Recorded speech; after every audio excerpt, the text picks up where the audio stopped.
Rev up your engines. Today we're diving deep into a problem that drives a lot of people nuts. That annoying jerk when your automatic car shifts gears. Now these automatic transmissions, they're engineered marvels. Designed to give you a ride that's smoother than a freshly paved highway. You shouldn't even feel the gears changing most of the time. It should be seamless, quiet, and comfortable. That's what you paid for when you bought the car, right? A smooth, easy ride. But what happens when that smooth ride turns into a jerky, clunky mess? Well, that's your car screaming for help. A jerking transmission isn't just a minor annoyance you can ignore by turning up the radio. No sir. It's a big flashing warning sign that something's wrong under the hood. It could be something simple, something you can fix in your own driveway for a few bucks, or it could be the first sign of a catastrophic failure that's going to cost you thousands. Don't let it get to that point. So, in this video, I'm going to walk you through the most common culprits, from the easy peasy stuff to the really serious mechanical nightmares. We'll cover everything from your transmission fluid to your engine mounts, and even the computer that controls it all. By the end of this, you'll have a much better idea of what's going on with your car and what you need to do to fix it.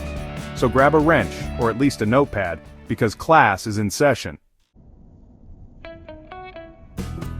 Alright, let's start with the most common and easiest thing to check: your transmission fluid. Think of this fluid as the blood of your transmission. It doesn't just lubricate all those tiny moving parts, it also creates the hydraulic pressure needed to actually shift the gears. If this fluid is low, the hydraulic pump can suck in air, creating bubbles.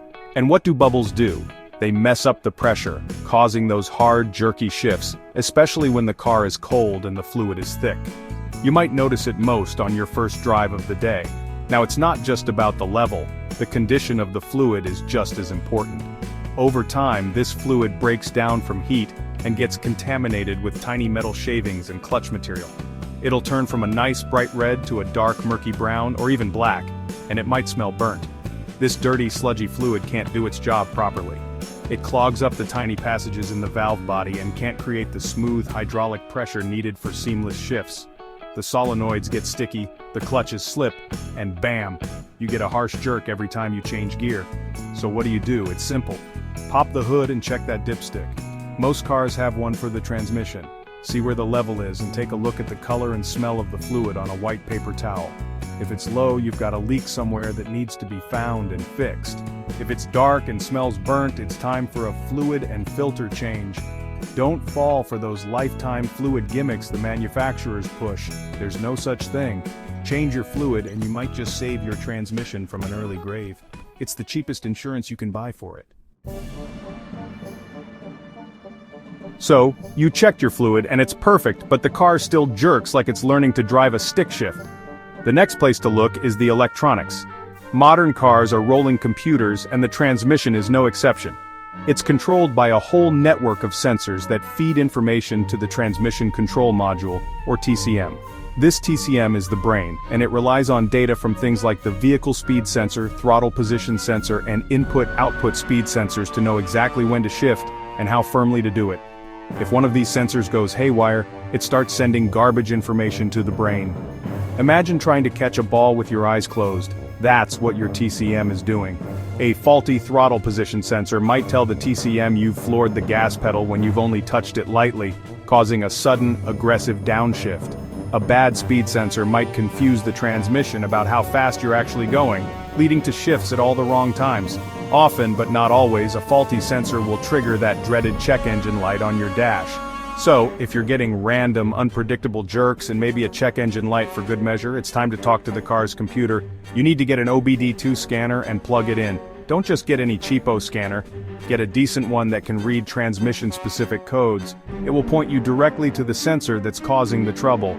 Replacing a sensor is often a straightforward, inexpensive job that you can do yourself. Don't just start throwing parts at it blindly. Let the car tell you what's wrong first. It's a lot cheaper that way. Now we're getting into the serious stuff, the kind of problems that make your wallet cry. If your transmission is jerking constantly, not just on the first shift or randomly, and it's making whining, grinding, or clunking noises, you might be looking at internal damage. Inside that transmission case are dozens of clutches, bands, gears, and seals. Over many miles and years of use, these components wear out. The friction material on the clutch packs can wear down to the metal, causing them to slip and then grab suddenly, which feels like a violent jerk. Another major component that can fail is the torque converter. Think of it as the automatic transmission's version of a clutch. It uses fluid to transfer power from the engine to the transmission. Inside the torque converter there's a lockup clutch that engages at cruising speed to improve fuel economy. If this clutch wears out or the internal fins get damaged, it can cause shuddering and jerking, especially when it tries to lock or unlock. You might feel it as a series of small, rapid jerks, almost like driving over a rumble strip. If you suspect this is your problem, I've got bad news. This isn't a simple driveway fix. Fixing worn-out internal components means the entire transmission has to come out of the car and be taken apart on a workbench. This is a complex, specialized job. You're looking at a full rebuild, which can cost thousands, or a complete replacement with a new or remanufactured unit. This is why preventative maintenance, like changing your fluid, is so critical. It helps prevent this kind of catastrophic wear and tear in the first place. Sometimes the problem isn't inside the transmission at all, but with the parts that hold it in place. Your engine and transmission are held to the frame of your car by several rubber mounts. These mounts aren't just solid chunks of metal, they have rubber or fluid-filled inserts designed to absorb the vibrations of the engine and the torque from the drivetrain. They keep everything smooth and stop you from feeling every little shudder and shake from the engine. Over time, this rubber cracks, perishes, and collapses, or the fluid leaks out. When these mounts go bad, the engine and transmission can physically move and rock around way more than they should. You'll feel this as a big clunk or a heavy jerk when you shift from park into drive or reverse. You'll also feel it when you accelerate hard, or let off the gas suddenly. The whole engine and transmission assembly is lurching forward and backward, and that movement is transferred right into the chassis of the car. It can feel very similar to a bad transmission shift, but the cause is completely different. Checking your mounts is pretty simple. With a friend's help, you can pop the hood, put the car in drive with your foot firmly on the brake, and give it a little gas. Have your friend watch the engine to see if it lifts up or rocks excessively. Do the same thing in reverse. If you see the engine jumping around like a fish out of water, your mounts are shot. Replacing them is a moderately difficult job, but it's way cheaper than a transmission rebuild and will make your car feel solid and new again. Don't mistake bad mounts for a bad transmission. Let's get back to the computer brains of the car. Sometimes the hardware, the transmission itself and the sensors is perfectly fine, but the software running the show has a glitch. The Transmission Control Module, or TCM, uses complex software with adaptive learning strategies. This means it learns your driving style over time and adjusts the shift points and firmness to match. It's constantly fine-tuning itself for what it thinks is the best performance and smoothness. But this system can get corrupted. Maybe you had a battery die or disconnected it for a repair, which can sometimes scramble the TCM's memory and reset its learned values. Sometimes, the manufacturer releases a software update, a technical service bulletin, to fix known shifting problems. If your car is jerking, especially after a battery replacement or some other repair, it might just need its brain reset or updated. The adaptive learning has gone haywire and is now commanding harsh, poorly timed shifts. This isn't something you can fix with a wrench. You can't just download a new program onto your car's computer.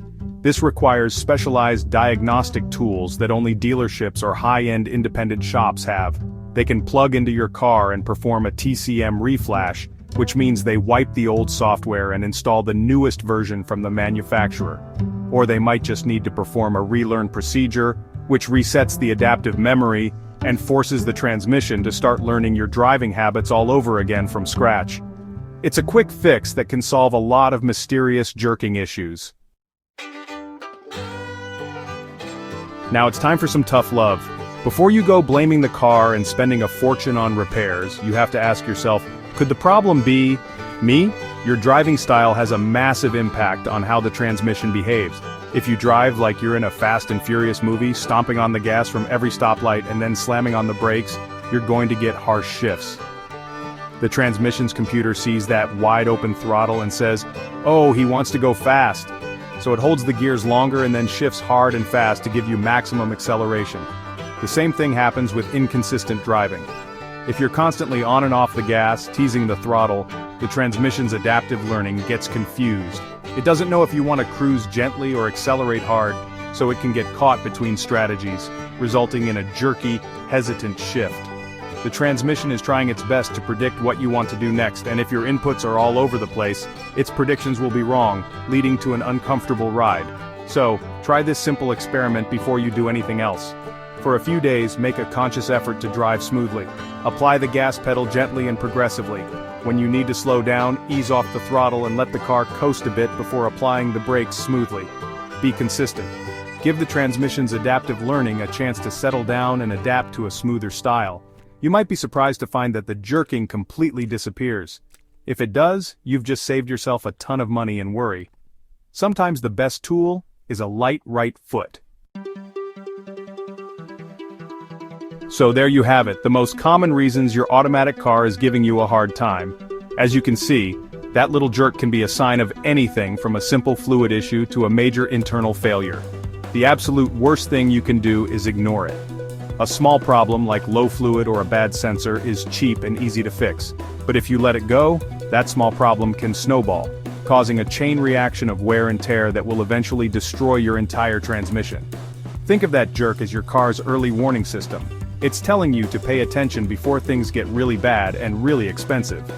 Don't wait until the car leaves you stranded on the side of the road with a transmission that's completely given up the ghost. By then, your repair options are limited and your bill will be huge. A little bit of diagnostic work now can save you a mountain of headaches and cash down the road. My best advice? If you've checked the simple stuff and the problem is still there, take it to a trusted professional mechanic.